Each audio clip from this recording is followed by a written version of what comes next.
What is an array and why do we need it in C or C++? Suppose you need to store marks of a group of students in your code. Without arrays, you would have to create many different individual variables like marks 1, marks 2, and marks 3, and so on. Managing all these separate variables is a very difficult task. This is where arrays comes in. An array is just a single variable that groups together multiple elements of the exact same data type. For example, if you want to store 50 integer values, you can create an integer array of 50 like this. This one array can store 50 different elements.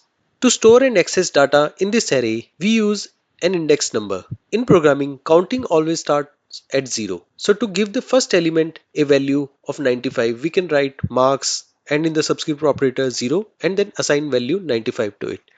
For the second element, you would write marks and with index position 1. Basically, the index is always 1 less than the position of the element.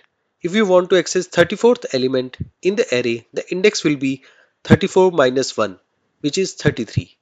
So you simply write marks 33. Instead of dealing 50 separate variables, you can write a single array and use the index to access individual elements in that array.